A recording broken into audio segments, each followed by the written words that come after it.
تو یہ شفٹ بہت خطرناک ہے.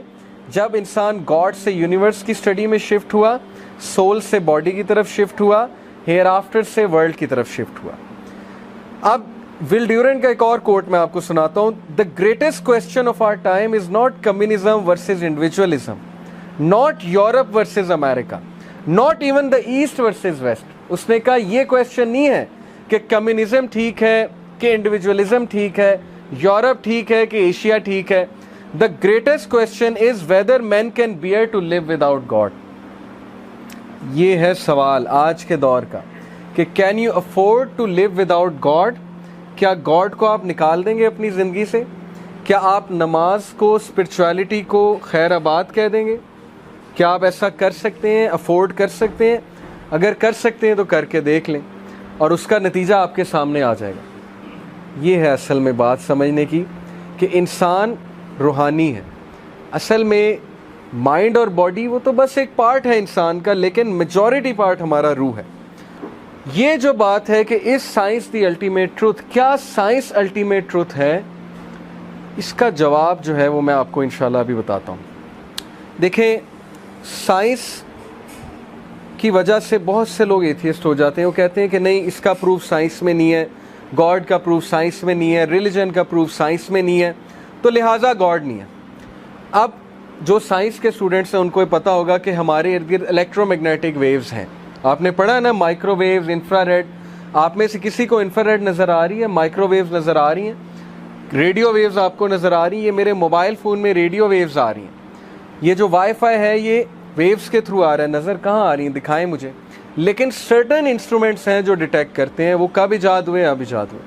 اب آپ 200 سال پہلے چلے جائیں اور آپ 200 سال پہلے جا کر کلیم کریں, سپوز آپ ٹائم مشین سے 200 سال پہلے چلے گئے, آپ کلیم کریں 200 سال پہلے جا کے لوگوں کو کنونس کریں کہ تمہیں پتہ ہے کہ الیکٹرو میگنیٹک ویوز ہوتی ہیں, انفراریڈ ہوتی ہے, مائکرو ویوز ہوتی ہیں جس سے موبائل فون چلے گا. پہلے تو آپ کو کہیں موبائل فون کیا ہوتا ہے, آپ کو انہیں قائل کرنا پڑے گا ایک تصویر بنا کے یہ موبائل فون ہوتا ہے. وہ کہیں گے دکھاؤ کہاں ہے. آپ کہیں گے ابھی نہیں ہے لیکن ہے, میں دیکھ کر آیا ہوں. آپ کہیں گے کہ تم ویسے ہی پاگل ہو, ٹھیک ہے, تم کہاں سے دیکھ کر آئے, ہم تم پہ کوئی یقین نہیں کرتے. 200 سال بعد وہ چیز پروو ہو گئی. تو سائنس کی لمیٹیشنز تو چیک کریں نا. اب سائنس بلیک ہول تک تو پہنچ گئی ہے, بلیک ہول تو دریافت کر لیا, لیکن بلیک ہول کے اندر کیا ہے یہ سائنس نہیں بتا رہی ابھی تک. کیسے بتائے گی, کون جائے گا وہاں؟ تو ٹیلیسکوپ جا ہی نہیں سکتی بلیک ہول کے اندر, وہاں سے تو لائٹ بھی اسکیپ نہیں کر سکتی. تو آپ کی لمیٹیشن تو یہیں ختم ہو جاتی کہ آپ تو بلیک ہول کے اندر نہیں جا سکتے. تو آپ کہہ رہے ہیں کہ میں گاڈ کو جج کروں گا سائنس کے بیس پہ, میں گاڈ کو سائنس سے ثابت کروں گا یا میں سائنس سے نگیٹ کروں گا گاڈ کو. تو سوچیں, انبیاء جب آئے انہوں نے ہمیں برزخ کا بتایا, آخرت کا بتایا, انہوں نے ہمیں گاڈ کا بتایا, اللہ کا بتایا. اور اس وقت کے لبرلز نے مذاق اڑایا کہ نہیں اڑایا؟ انہوں نے کہا کہ نہیں کہا, تم جھوٹ بولتے. انہوں نے کہا کہاں ہے, ہمیں بھی دکھاؤ. تو انبیاء دیکھ کر آئے ہیں, نبی صلی اللہ علیہ وسلم معراج کا سفر کر کے آئے ہیں, انہوں نے اللہ کے کرشمے دیکھے ہیں. وہ کہہ رہے ہیں میرا یقین کر لو, میں سچا ہوں, صادق ہوں, امین ہوں. تو کیا سائنس ہی واحد طریقہ ہے ٹروتھ تک پہنچنے کا؟ یہ سوال ہے. میں آپ کو ایک مثال دیتا ہوں. سپوز کہ اس ڈرائنگ روم میں اللہ نہ کرے کوئی چور آ گیا اور وہ کچھ چیزیں اٹھا کر چلا گیا اور کیمراز نہیں یہاں پر لگے. اب آپ ایک سائنٹسٹ کو بلائیں گے تو وہ میکسیمم کیا کر لے گا؟ سائنس تو کہتی ہے کہ 5 سینسز ہیں, اسمیل ہے, ہیئرنگ ہے, سینگ ہے, ٹھیک ہے, سینسنگ ہے اور ٹیسٹ ہے. وہ تو ان 5 چیزوں کو ہی یوز کر کے بتا سکتا ہے نا چور آیا کہ نہیں آیا. سائنس کے پیرامیٹرز تو یہ ہیں. لیکن ایک ڈیٹیکٹیو آئے گا تو وہ کیا کرے گا؟ کیا خیال ہے, ڈیٹیکٹیو کیسے بتاتا ہے کہ چور آیا تھا کہ نہیں آیا تھا؟ سب کچھ سیٹ ہے, اپنی جگہ پر ہے, لیکن یہ غائب ہے, سپوز کر لیں لیپ ٹاپ غائب ہے اور ایک آدھی چیز اور غائب ہے. تو ڈیٹیکٹیو کیسے پہنچے گا اس تک؟ اس چیز کو کیا کہتے ہیں, اس پروسیس کو کیا کہتے ہیں؟ انویسٹیگیشن. اور اس پورے پروسیس کا نام ہے ڈیڈکٹیو ریزننگ. ایسے ہی ہے نا, وہ ڈیڈیوس کرے گا. اس نے چور کو نہیں دیکھا, وہ یہ نہیں کہے گا ہاں میں نے دیکھا ہے, مجھے نظر آ گیا چور. وہ کہے گا کہ یہ کھڑکی جب کھلی تھی تو اس کے آگے پردہ تھا, آپ کہیں گے نہیں تھا. وہ کہے گا اچھا اب اس کے آگے پردہ ہے, اس کا مطلب یہاں کوئی آیا ہے آپ کی غیر موجود. پھر وہ کہے گا کہ یہ مجھے تھوڑے سے جوتوں کے نشان نظر آ رہے ہیں, تو یہ پہلے تھے, آپ کہیں گے نہیں ہے. وہ کہے گا کہ کوئی آیا تھا. اب دیکھا اس نے نہیں ہے, لیکن وہ ڈیڈکٹیو ریزننگ کے تھرو آپ کو یہ ثابت کر دے گا کہ نہیں کوئی آیا ہے اور اس نے چوری کی ہے, کوئی ہیومن بینگ آیا ہے, کیونکہ میں آپ کو پروف دے سکتا ہوں. اب اس کو ہم مانتے ہیں کہ نہیں مانتے؟ ڈیڈکٹیو ریزننگ چلتی ہے کہ نہیں چلتی ہے؟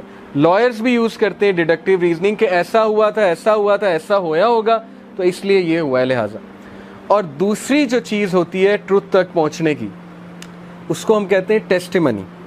ٹیسٹیمنی کی میں آپ کو اگزامپل دیتا ہوں. اب سپوز کریں کہ ایک بندہ 200 سال پہلے اس کو یہ پروف کرنا پڑ جائے کہ میری والدہ میری ہی والدہ ہے, تو کیسے پروف کرے گا؟ آج تو ڈی این اے ٹیسٹ ہے, ایسی ہے نا, آج تو بایولوجی ہے, ڈی این اے ٹیسٹ ہے, وہ کہے گا میرا ڈی این اے کراؤ, والدہ کراؤ, میچ کر لو, میں انہی کا بیٹا ہوں.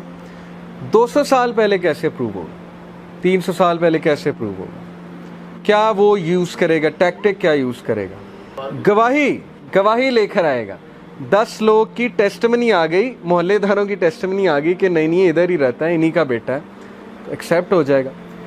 تو اس وقت جس ڈگر پہ ہم چل پڑے ہیں وہ ایروگنس ہے. ہم کہتے ہیں نہیں سائنس پروف کرے گی تو میں مانوں گا. بھائی ٹیسٹمنی کی بھی تو کوئی حیثیت ہوتی ہے نا, ڈیڈکٹیو ریزننگ کی بھی تو کوئی حیثیت ہوتی ہے نا. اب گاڈ کو سائنس نہیں کبھی پروف کرے گی, یہ میں آپ کو ابھی بتا دیتا ہوں. اگر کوئی یہ ویٹ کر رہا ہے کہ سائنس, کیونکہ سائنس اتنی لمیٹڈ ہے, سائنس بلیک ہول کو نہیں دیکھ سکتی, گاڈ کو کیسے دیکھ لے گی؟ اللہ تعالیٰ تو اس اسپیس میٹر ٹائم سے ہی باہر ہے, اللہ تعالیٰ تو کریٹر ہے. کریٹر کو جو ہے ہماری سائنس کیسے پہنچ جائے گی؟ لیکن اللہ نے 2 چیزیں کہیں ہمیں قرآن میں, ایک یہ کہ مجھ تک کیسے پہنچو, ڈیڈکٹیو ریزننگ, عقل یوز کرو, اولو الالباب, کریشن کو دیکھو. الذین یتفکرون فی خلق السماوات والارض ربنا ما خلقت ھذا باطلا. وہ لوگ جو آبزرو کرتے ہیں کریشن کو, وہ کہتے ہیں یہ ایسے نہیں بن سکتی. ایک موبائل فون کو میں پارٹس میں ڈسٹریبیوٹ کر دوں, اس کی سم نکال دوں, اس کو جو ہے وہ اس کی کمپوننٹس نکال دوں, اور اس کا جو ہے بیٹری نکال دوں, اور سب کچھ نکال کر ایک ڈبے میں 100 سال تک ہلاتا رہوں, تو موبائل فون بن جائے گا؟ 100 سال بھی ہلاتا رہوں گا, موبائل فون نہیں بنے گا. موبائل فون کب بنے گا؟ جب کوئی انٹیلیجنٹ بینگ آئے گا, اسے پتہ ہوگا یہ والا کیپیسیٹر کہاں لگنا ہے, یہ والا پیج کہاں پہ فٹ ہونا ہے, سم کہاں پہ انسرٹ ہونی ہے, بیٹری کن ٹرمینلز پہ لگنی ہے, ایسے ہی ہے نا. تو ہم کہتے ہیں کہ نہیں, ایوولوشن ہوئی, دھماکہ ہوا, اور ارتھ کو خود بخود پتہ لگ گیا کہ میں نے جو ہے وہ سولر سسٹم میں جا کے ٹھہرنا ہے, اور 21 ڈگری کے اینگل پہ جا کر میں نے روٹیٹ کرنا ہے, اور میں نے اپنے ایکسس پہ بھی روٹیٹ کرنا ہے, اس سپیڈ سے روٹیٹ کرنا ہے. اور مون کو بھی پتہ لگ گیا کہ میرا اتنا ڈسٹینس ہونا چاہیے سن سے, اور ارتھ سے میرا اتنا ڈسٹینس ہونا چاہیے. ارتھ کو ایگزیکٹ یہ کیلکولیشن پتہ تھی کہ میں نے ایسی جگہ کھڑے ہونا ہے سولر سسٹم پہ جہاں پہ کاسمک ریز ہیومن بینگز کو نقصان نہ پہنچائیں. تو یہ کیا خیال ہے کہ کون ان باتوں کو ایکسیپٹ کرے گا؟ صرف وہی ایکسیپٹ کرے گا جس کی ویسی دماغ جس کا خراب ہوا ہوا ہے, جو ایروگنٹ ہے. ٹھیک ہے, تو اس لیے ڈیڈکٹیو ریزننگ اسی طرف اشارہ کرتی ہے, 100% اشارہ کرتی ہے کہ گاڈ ہے. دین کی بات پھیلانا صدقہ جاریہ ہے. ثواب کی نیت سے ویڈیو کو شیئر ضرور کیجیے. جزاک اللہ.